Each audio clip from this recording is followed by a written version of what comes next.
All right, this lesson is for Chapter 9, Lesson 1, Area of Parallelograms, and we're on page 661. So we're looking at polygons, which are closed figures, okay? Parallelograms are quadrilaterals, okay? And opposite sides are parallel, and opposite sides the same length. A rhombus is therefore also a parallelogram with 4 equal sides. Okay? So think of a parallelogram as a rectangle that was slanted. Okay? And think of a rhombus as a square that has been slanted. Okay? Let's look at some of our examples. Okay?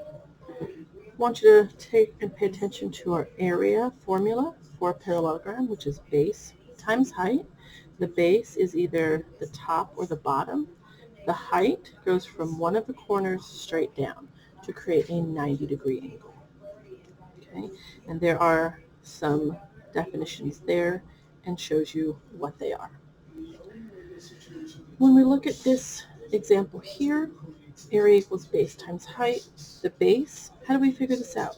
Well, these are units is what they call them, and we could just count 1, 2, 3, 4, 5, 6.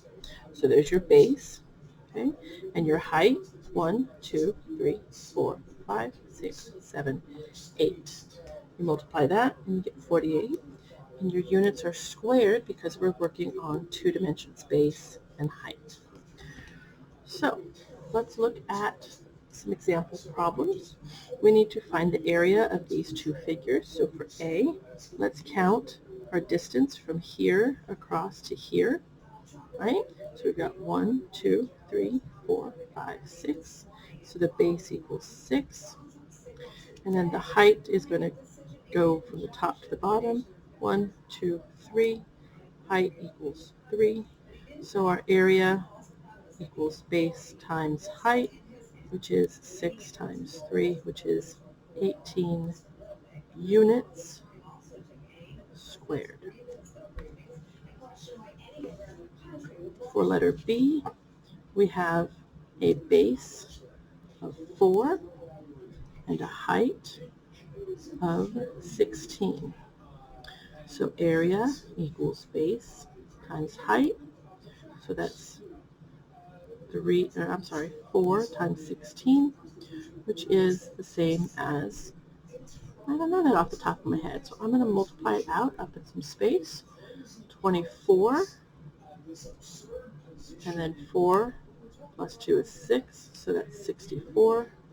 So that's 64, and we look at our meters squared. Okay, this next part is finding a missing dimension. Okay, and we still use the same formula, except now we're going to do it kind of in a reverse order. So we're given area, and remember this 6 represents the height. Okay, so we have the height equals 6. So area equals, let's move this up just a little bit, base times height. So we got 48 equals base times 6. Well, we have to use division. We can divide by 6, and this will be 8 equals the base. So our base is 8 meters. For the next one, again, we have area equals base times height. Again, remember the dotted line with this symbol that represents right angle? That's our height. So our height equals 8 yards. So area equals 96 equals base times 8. We divide by 8, and our base, take some space up here, 96 divided by 8. 8 goes into 9 once. We subtract the 8, we have 1, bring down the 6. 8 to 16 is twice. We subtract 16 and we have 0 remainder. So that's 12. That's 12 yards is our base. Okay, so remember you can take a look at all of this over and over again as much as you need, and let me know if you have any questions. Thanks. Bye.